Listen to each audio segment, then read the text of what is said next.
말씀은 이제 예수님께서 십자가에 고난 당하시기 전에 제자들에게 누차 말씀하시면서 강조한 게 있는데 그것이 뭐냐면 너희는 깨어서 기도하라는 것이죠. 기도해라.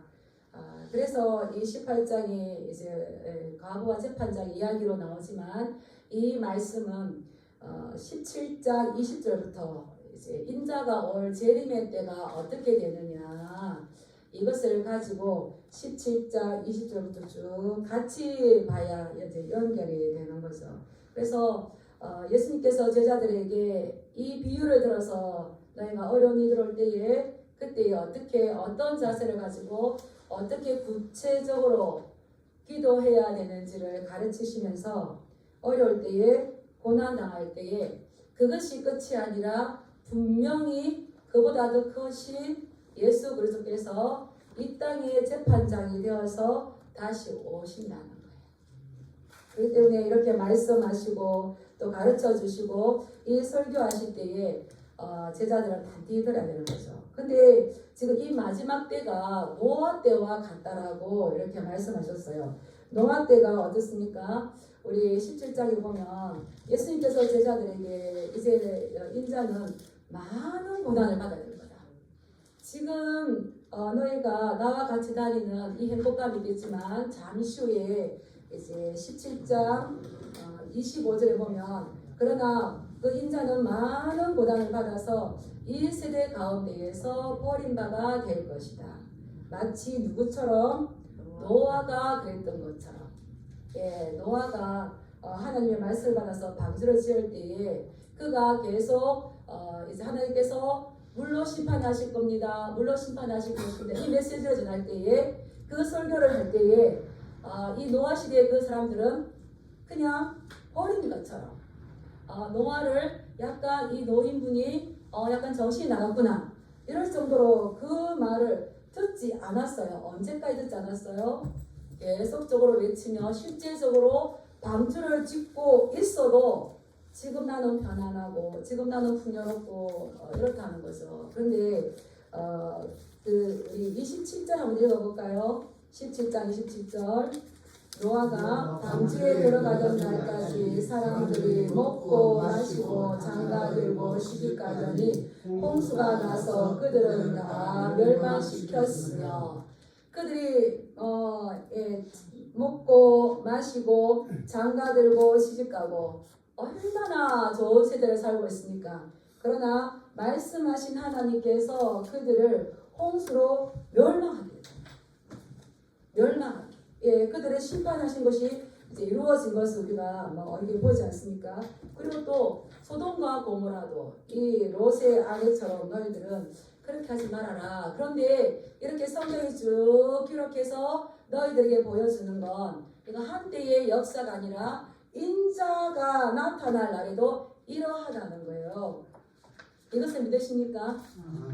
예, 아니 지금 오늘 날이 너무나 얼마나 좋은데 지금 얼마나 번성하고 얼마나 추나 풍요로운 시대인데 지금 우리가 강장으로 나갈 수밖에 없는 이유가 뭡니까? 갈 수밖에 없는 거. 설마 했던 일들이 벌어진다는 거죠. 저는 하나님께서 이걸 더 먼저 보게 하셔서 더 먼저 일에 대해서만 기도를 했었어요. 그런데 안 들어요. 가서 기회되고 나팔을 크게 불어도 안 들어요. 왜 그럴까요? 지금 내가 살만하거든. 그 벌써 7년이 흘렀죠. 이제 그게 점점점 그래서 우리 모두가 이거 참 많이 고쳐야 될 게 있는데 내 눈앞에 내가 손해보기 전까지는 이거 모르는 거예요.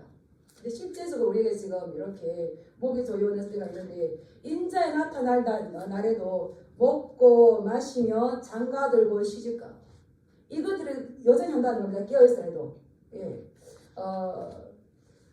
그러는데 또 롯의 때도 마찬가지죠. 우리 28, 29절 읽어보겠습니다. 시작. 롯의 때와 같으리니 사람들이 먹고 마시고 사고 팔고 심고 집을 짓더니 롯이 소돔에서 나가던 날에 하늘로부터 불과 유황이 비어듯하여 그들을 멸망시켰느니라. 멸망시키시고 그들을 주도적으로 주권적으로 역사하시는 누구십니까? 하나님이 하신다는 거예요. 그래서 우리는 이 말씀이 어떻게 지금 시대적으로 흘러가는지 알아야 되는데, 인자가 오실 때에도 이러한 날과 같고, 이제 내가 하나님의 아들로서 이 땅에 왔지만 나 또한 고난을 받아서 많은 세대 가운데에 버림을 받듯이 십자가에서 죽게 되겠지만, 나의 제자들, 너희들은 이것이 지금 어떠한 일들이 날 건지 내가 지금 비유를 들어서 이야기해주는 이 비유를 가지고 너희들은 뭐 하라? 기도하라. 어떻게 기도하라? 구체적으로다. 그래서 우리는 이 본문 말씀을 가지고 우리가 이 시대를 살 때에 어떻게 구체적으로 기도해야 되는지를 살펴보기를 원합니다. 예, 우리 1절 말씀 한번 읽어보겠습니다. 시작. 예수께서 그들에게 항상 기도하고 낙심하지 말아야 할 것을 비유로 말씀하여. 예, 그 날이 온다는데 여기 갈까 저기 갈까 막 그러는 것이 아니라 예수님 오시는 것은 순간적으로 즉시에 동시적으로 다 볼 수 있게 오는데, 그때 종말이 오는데 더 좋은 데 찾아가야 될까요? 따라하겠습니다. 나에게 주어진 삶의 현장이 내가 예수님 맞이할 종말의 현장이다.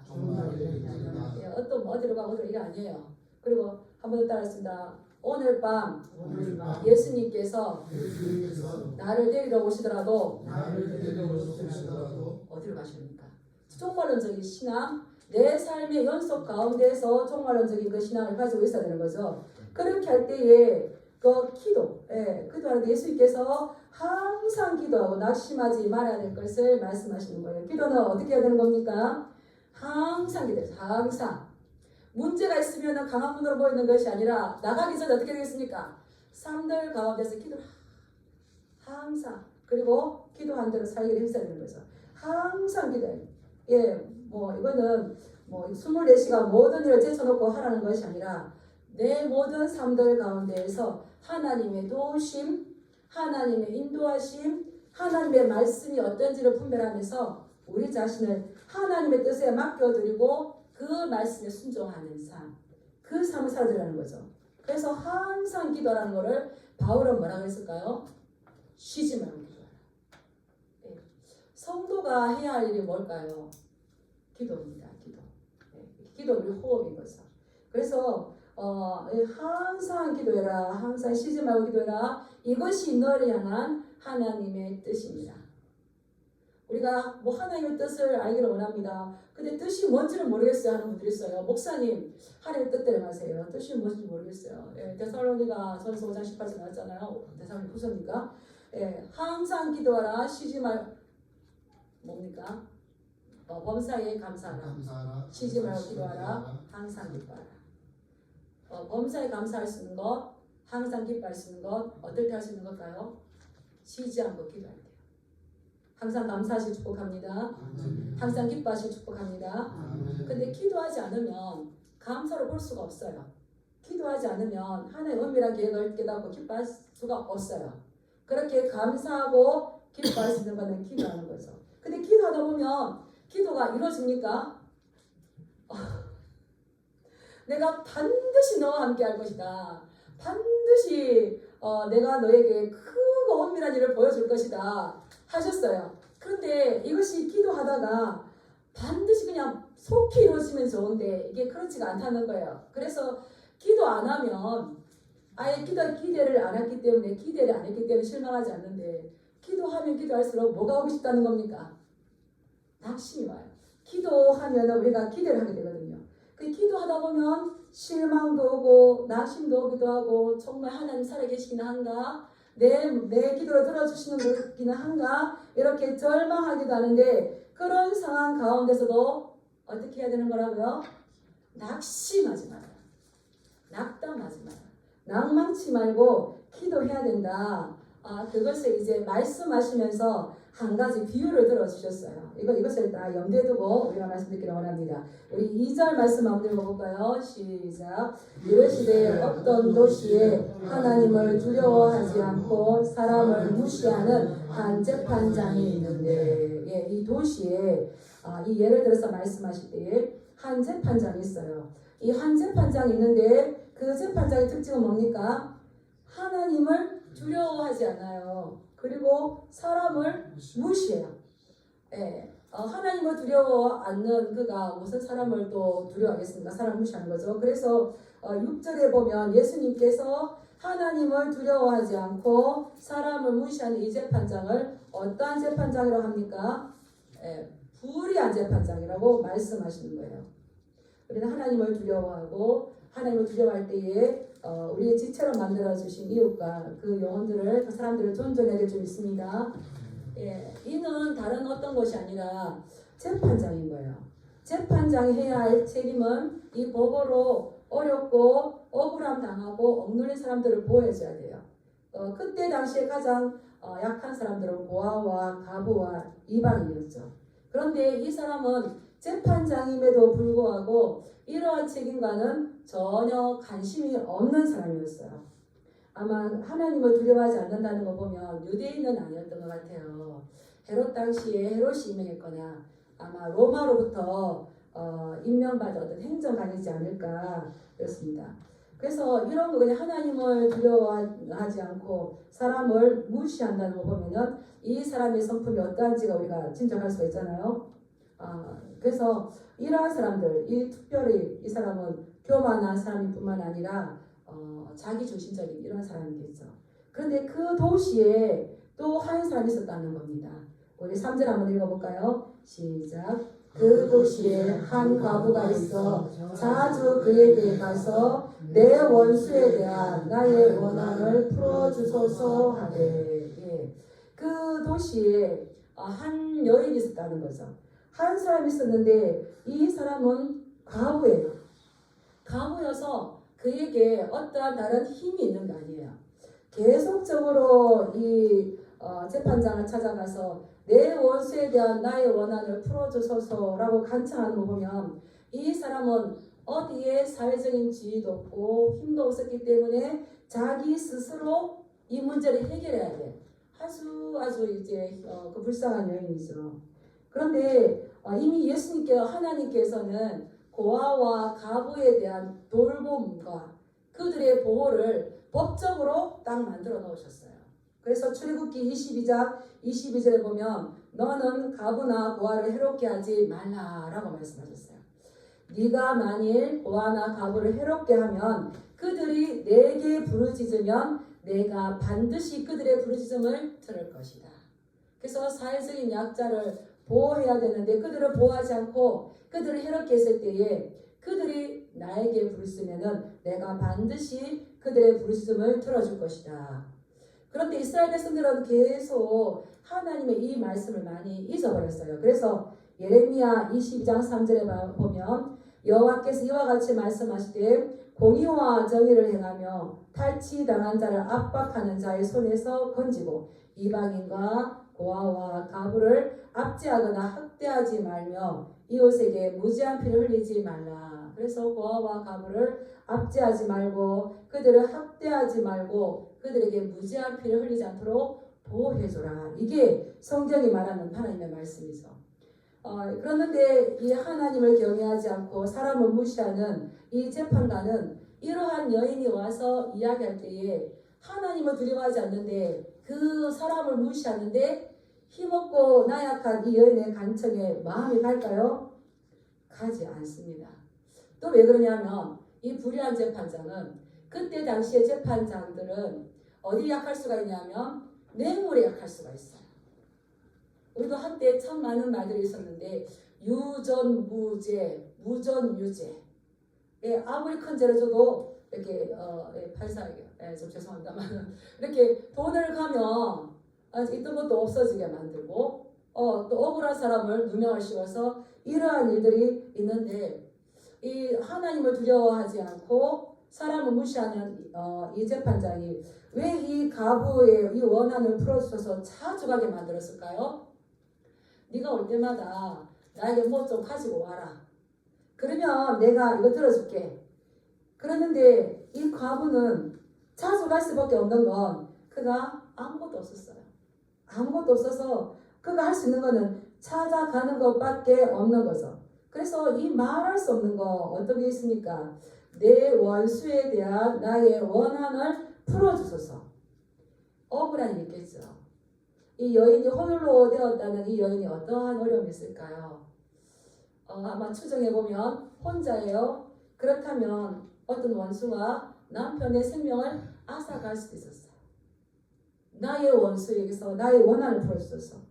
그리고 혼자 되었을 때에 그 원수가 자신에게 있는 재산을 모두 다 빼앗아갈 수도 있어요. 또 자기의 아들을 종으로 빼앗아갈 수밖에 없었어요. 이러한 억울한 일이 있을 때에 이 억울함과 이 어려움의 극치를 달리고 있을 때에 이 여인은 너무나 힘들 때에 어떤 변호사도 세울 수가 없었어요. 그런데 이 여인에게는 끈질긴 소망이 있습니다. 어떤 마음이 있었을까요? 나의 원한을 풀고자 하는, 이 억울함을 해결하고자 하는 그 집념이 있었어요. 그래서 이 재판장에게 계속적으로 찾아갑니다. 필살기로 찾아가는 거죠. 죽기 살기로. 계속적으로 찾아가는데 뒤에 예수님께서 말씀하셨죠. 밤낮 부르짖는 택하신 자들의 그 소리. 그래서 이 문제 해결은 내가 다른 어떤 것도 할 수 없고 우리의 재판장으로 세운 당신만 이 일을 해결해 줄 수가 있습니다. 이것을 계속적으로 찾아갈 때에 이 재판장의 마음이 움직이기 시작했다는 겁니다. 우리 4절 말씀 한번 읽어볼까요? 시작. 그가 얼마 동안 듣지 아니하다가 후에 속으로 생각하되 내가 하나님을 두려워하지 않고 사람을 무시하나. 얼마 동안 듣지 않다가 이 재판장이 속으로 생각하는 거예요.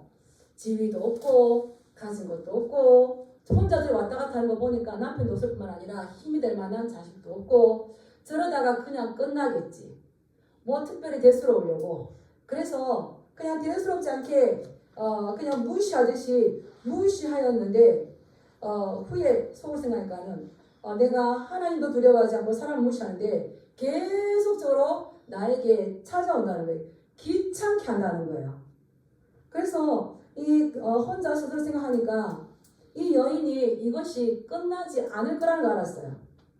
그럴 때 계속적으로 자주 돌아가면 또 오고 너무 자주 찾아오니까 어떻습니까? 제가 가만히 생각해 봤어요. 이 재판장이 출근할 때 어떻게 할까요? 오늘 그 사람을 만날까봐. 우리는 만나기 싫은 사람 있으면 어떻습니까? 그냥 삥 둘러가고 안 만나도 되는데 출근을 했어. 그러면 집무실에 있는데 이 여인이 자주 찾아 끊임없이 반복적으로 찾아가니까 집무실에 있고 싶겠습니까?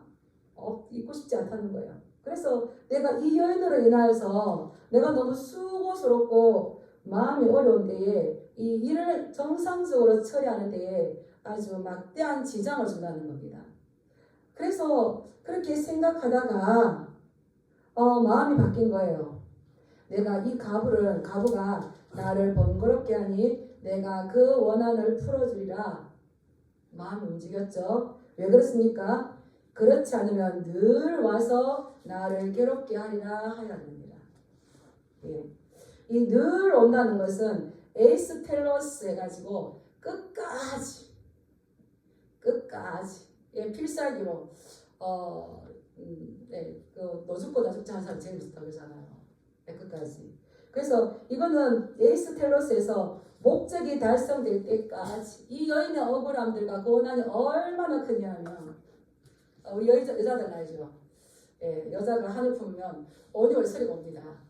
그래서 정말 그 가정의 어려움들 어떤 일이 있는지 모르지만 이렇게 끝까지 찾아올 것 같은 거 보면 남편이 잃어버렸거나 가정이 너무 엉망이 되었거나 아들 잃어버렸거나 그 여인의 한 소리를 누가 들어주겠습니까? 그래서 이거 목적이 달성될 때까지 끝까지 그 말은 재판관이 이 가부의 탄원을 받아들일 때까지 계속적으로 이 재판관을 번거롭게 하면서 그 일을 결코 중단하지 않을 것으로 계속해서 올 것이라는 것을 이 재판관이 알았어요. 깨닫게 되었어요. 여기서 나를 번거롭게 하니 이 말이 참 재미가 있는데요. 헬라어로 번거롭게 하다는 걸 한번 따라 해보겠습니다. 히포피아죠. 히포피아죠. 나를 괴롭게 한다. 나를 못 견디게 할 거다. 히포피아즈는 뭐라냐면 이렇게 때려 눕히자는 거예요. 강펀치를 날려서 때려 눕히자는 말이에요. 그런데 어디를 때리느냐? 눈밑을 때리는 거예요. 강펀치를 날려서 눈밑을 때리는데 복싱에서 권투 선수가 상대방에게 강펀치를 날릴 때 어디를 날릴까? 권투 선수는 어디를 보호할까요? 얼굴과 가슴뼈. 제가 남편이 권투 선수여서 잘 압니다. 눈을 조심해야 되고요. 일가를 조심해야 돼요. 그런데 조심하는데 그 기회를 봐가지고 눈 밑에를 강펀치를 날렸어요. 그래서 눈밑이 시퍼렇게 되어서 정신이 아련하는 거예요. 눈이 시커멓게 멍들도록 한 방을 날렸다는 거예요. 잼을 날렸다는 거죠. 어떻게 살 수가 있겠습니까? 지금 매일매일 자주 늘 나를 찾아와서 나를 번거롭게 해서 하니까 내가 지금 비틀비틀하면서 내가 업무를 제대로 하지 못하겠다. 또 주위에 평판도 안 좋은 거예요. 옆에서 뭐라고 하겠습니까? 아니 재판장님 웬만하면 그냥 들어주시지 지금 왜 그랬습니까? 직무도 다 못할 뿐만 아니라 평판도 좋아지지 않는 이럴 때에 내가 이 여인이 나를 괴롭게 해서 도저히 내가 살지 못하겠다. 저 여인은 내가 너무 실증나도록 내가 너무 골치가 아프도록 나에게 찾아오는데 왜 문제를 해결해주고 왜 문제가 해결할 수 있도록 이 재판장의 마음이 움직일까요? 네, 그런 것 같아요. 따라하겠습니다. 나 좀 살고 보자. 내가 살아야 되겠다. 저 여인의 상황은 어떤지는 모르겠는데 이것을 예수님께서 왜 비유로 들으셨다고요? 항상 기도하고 낙심치 말고. 이 불의한 재판관은 이제 하나님 불의한 재판관을 하신 거예요. 그래서 너희가 낙심치 말고 항상 깨어서 기도할 때에 한 번 하고 이루어지지 않는다고 두 번 하고 이루어지지 않는다고 앞으로 많은 어려움들이 있을 때에 너희들이 이 고난과 핍박과 환난 당할 때에 어려움들이 올 건데 그럴수록 너희는 지속적으로 누구에게 기도하라는 겁니까? 기도해라. 한 주간 동안 기도 많이 하셨습니까? 염려 많이 하셨습니까? 기도할 수 있는데 왜 염려하십니까? 이 시대가 기도를 잊어버린 것 같아요. 기도의 영성을 회복하시길 축복합니다. 이토록 하나님께서 기도를 말씀하셨고 예수님께서도 이토록 기도를 막 이제 강조하셨어요. 1세기 시대에 호온이라는 사람이 있는데 이 사람은 기도하는 것을 모든 것이 다 응답받았대요. 고아의 아버지 조지 물레의 기도도 우리가 유명하지 않습니까? 기도는 반드시 응답돼요. 1세기 때에 주전 1세기 때에 상당히 오래전이죠. 그때 이스라엘에 이 가뭄이 들어서 많은 사람들이 어찌할 바를 몰라 있었어요. 그런데 호니가 기도하면 다 응답받는다는 걸 알고 많은 사람들이 모여서 이 호니라는 사람을 찾아가서 제발 이 땅에 비가 올 수 있도록 하나님 앞에 당신이 좀 기도 좀 해주시오. 당신은 기도의 능력이 있는 사람이지 않습니까? 이렇게 이제 가서 이제 이야기를 했어요. 그리고는 이 사람들이 정말 호니가 기도하면 비가 오려나? 호니가 어떻게 기도하는지를 봤던 거예요. 근데 이 호니는 많은 사람이 지켜보는 가운데에 해서 동그라미를 크게 하나 그렸대요. 동그라미를 하나 크게 그리고 난 다음에 그 안에 들어가서 무릎을 꿇고 이렇게 기도했대요. 하나님, 당신의 이름으로 맹세하는데 만일 하나님께서 저의 기도를 들어주지 않으시면 저는 절대로 이 원 밖으로 나가지 않을 겁니다. 저의 기도를 들어주셔서 비가 올 때까지 저는 절대로 이 원 밖으로 나가지 않을 겁니다. 그렇게 결단을 하고 무릎을 꿇고 기도했을 때에 저게 뭐 되나, 저게 얼마나 무모한 짓인가. 그렇게 했는데 놀랍게도 비가 내리기 시작했다는 겁니다. 그 호니의 기도를 하나님께서 들어주셨다는 거죠. 이거는 이스라엘의 유대 그 랍비 문헌에도 나오지만 하나님께서는 이스라엘 백성들에게 지속적으로 기도하기를 말씀하셨어요. 우리 이사야 62장 6절을 한번 보겠습니다. 이사야 62장 PPT가 준비되어 있기 때문에 이사야 62장 6절 7절 말씀 보겠습니다.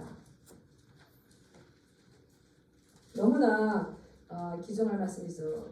나라가 어려울 때에 이사야 선지자를 통하여서도 하나님께서 말씀하셨던 거예요. 이스라엘 백성들에게 하셨던 말씀 이사야 62장 6절에서 7절 제가 가진 성경 1043페이지 찾으신 분들만 한번 같이 읽겠습니다. 예루살렘이여 내가 너의 성벽 위에 파수꾼을 세우고 그들로 하여금 주야로 계속 잠잠하지 않게 하였느니라.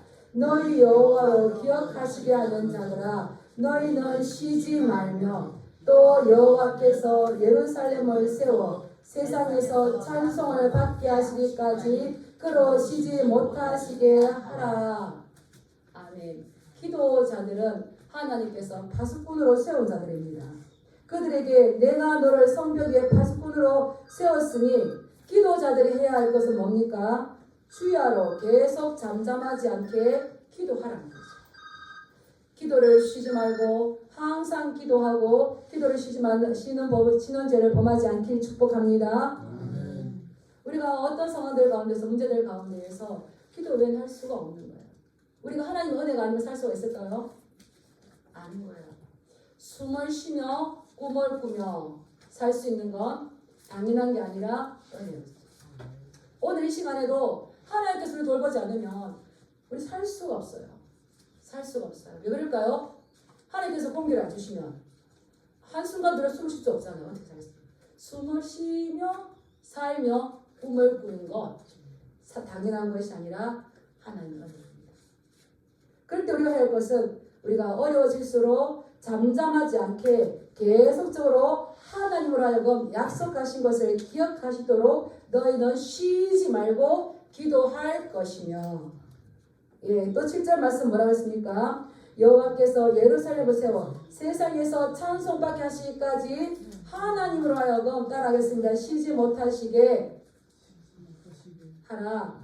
하나님으로 하여금 쉬지 못하시게 하라. 근데 많이 기도를 하는 것보다 내가 믿는 데를 많이 의지하죠. 내가 가진 것을 의지하죠. 나의 인맥을 의지하죠. 내가 믿을 만한 사람을 의지하죠. 그러하지 말라는 겁니다. 하나님께서 우리에게 이 말씀하시면서 너희들 기도가 구체적으로 항상 기도할 것이고 기도하다가 낭망치 말 것이고 너희의 소원을 이 가부처럼 끈질기게 지속적으로 이 재판관을 강펀치를 날려서 번아웃 시킬 때까지 하라는데 우리 하나님께서는 그렇게 져주신다는 거죠. 근데 예수님께서 뭐라고 말씀하셨습니까? 우리 7절 말씀 읽어보겠습니다. 시작. 하물며 하나님께서 그 밤낮 부르짖는 택하신 자들의 원한을 풀어주지 아니하시겠느냐? 그들에게 오래 참으시겠느냐? 이 불의한 재판장이라도 그가 속으로 생각하면서 이 여인의 늘 와서 나를 번거롭게 하기 때문에 내가 그의 간청을 들어줘야지 했던 것처럼 하물며 밤낮 부르짖는 택하신 자들. 우리는 하나님의 택하신 자녀인 줄 믿습니다. 택하신 하나님의 자녀인 줄 믿습니다. 그 택하신 자들이 밤낮 부르짖을 때에 우리 긍휼에 풍성하신 하나님께서 사랑이 풍성하신 하나님께서 이것을 속히 들어주지 않겠느냐. 그런데 왜 우리가 얻지 못할까요? 구하지 않기 때문에. 야고보 선지자도 그랬습니다. 구하여도 얻지 못함은 정욕으로 쓰려고 잘못 구하. 그래서 우리는 말씀 가운데에서 주님께서 뭐라고 말씀하셨는지 어떻게 말씀하셨는지 이것을 자세히 보면서 밤낮 부르짖을 때에 우리가 택하신 하나님의 그 약속의 말씀을 가지고 영원하여금 쉬지 못하도록 기도할 때에 하나님께서 너에게 기억하여 주시고 너희의 모든 것들을 풍성하게 채워주실 거라는 그 약속의 말씀을 붙잡고 그런데 예수님께서 참 마음 아픈 말씀을 하시죠. 우리 8절 말씀을 보겠습니다. 시작. 내가 너희에게 이르노니 속히 그 원한을 풀어주시리라. 그러나 인자가 올 때에 세상에서 믿음을 보겠느냐 하시니라. 아멘. 이 택하신 자들이 기도하면 하나님께서 그 고통과 환난과 핍박 가운데에서 그들이 이 넉넉하게 승리할 수 있도록 그들의 원한을 풀어주었던 불의한 재판장처럼 하나님께서는 더 그 기도를 들어주실 것인데 인자가 이 재림의 때에 오실 때에 믿음 있는 사람들을 찾으실 건데 세상에서 믿음을 보겠느냐 말씀하시는 거죠. 우리는 이 땅에 지금 이 삶을 살지만 우리는 어떤 주님을 기다리고 있습니까? 반드시 다시 오실 주님. 다시 오시기 전에 우리가 먼저 가든지 또 주님 오실지 지금 이 말세 지말과 같은 이러한 때를 사는 거죠. 어려운 일이 있을 때에 너희가 그 어려움에 빠지지 않고 또 세상의 풍조에 밀려지지 않고 세상을 따라가지 않을 수가 있는 건 너희가 기도하는 건데 노아 시대에 이 경고를 받고 롯 시대에 이 경고를 받아도 여전히 먹고 마시며 시집가고 장가가고 사고 신고 팔고 집을 짓는 거기에서 그 일을 하더라도 깨어서 지금 무엇을 기도해야 되며 우리 정신을 차리고 무엇을 따라가야 될지를 알아야 되는 거죠. 그래서 요한계시록 14장 12절의 말씀을 보면 성도의 인내가 여기 있으니 그들은 하나님의 계명과 예수에 대한 믿음을 지키는 자니라. 우리가 이 풍요의 때에도 우리는 감사의 기도를 해야 되고 어려울 때에도 하나님께서 도와주신 바람에서 기도해야 되고 마지막 때에 하나님께서 우리를 새하늘과 새 땅에 들어가게 하는 자들은 다른 것이 아니라 예수에 대한 이 인내의 믿음을 가지고 이 믿음을 지키는 자. 우리 예수님께서 뭐라고 하셨어요? 그러나 인자가 올 때에 세상에서 믿음을 보내느냐. 누구에게 지금 하시는 말씀입니까? 제자들에게. 이제 얼마 지나지 않아서 내가 십자가의 고난 당해서 죽게 될 것인데 그 이후에 너희들에게는 엄청난 핍박과 고난과 환난을 당하게 될 것이다. 그때 너희가 잊지 않고 기억해야 될 것은 그 가부처럼 원한을 풀어주소서라고 기도했던 그 가부처럼 너희가 눈에 보이는 결과가 없다 할지라도 실망하거나 낙심하지 않고 기도하면 하나님께서 반드시 그 언약을 지키셨던 하나님께서 너희들의 원한을 풀어주실 것이고 너희들의 기도를 들어주실 것이라는 거죠. 우리는 기도하다가 낙심돼서 당장 결과가 보이지 않는다 할지라도 정말 바울의 말처럼 선을 행하되 낙심치 아니하면 때가 이르매 거두리라. 이번 지난 금요일날 우리 김말라 어르신 댁에 이제 신방을 갔어요. 가서 그 집에 있던 모든 우상들을 다 떼어왔어요. 부처, 용을 타고 있는 그 보살이 이제 엄냐 같아요. 달마도. 낙심하고 실망하고 전도하지 않았다 이런 일 없을 건데 낙심하고 실망하지 않고 어려움이라도 누가 무시하더라도 지속적으로 전도하였고 또 91세 되셔가지고 복음을 받아들였고 이제는 그전부터 제 신방을 가야 되겠다 했는데 계속 이제 교회 일이 있으니까 하다가 또 이제는 정말 가야 되겠다 갔는데 이미 하나님께서 다 마음대로 준비하셔가지고 연주가 방에 들어가니까 그런데 이거를 그 실망하지 않고 복음을 전하였고 복음을 듣고 깨달았을 때 이걸 그대로 다 가져왔어요. 우상을 깨뜨렸어요. 우리의 우상을 깨뜨리신 주님을 찬양의 박수 올립니다. 그래서 저는 이게 이 문산 땅 이게 시초구나 시초. 얼마나 지금 주위에 사방팔방으로 우상이 젖혀 있는데 이 가능성을 모르잖아요. 항상 기도하고 낙심치 말고 우린 계속적으로 하나님이 강펀치를 맞아주신대요. 그 기도를 들어주신대요. 그때 우리가 해야 할 건 뭡니까? 끈질기게 기도. 그의 나라와 그의 위해서. 오늘도 우리가 모였어요. 이거 놀러 가는 거 아니잖아요. 우리가 회개의 날입니다. 끝까지 겸손과 은혜로 가시기 바랍니다. 축복하고 보내드리고 왔습니다.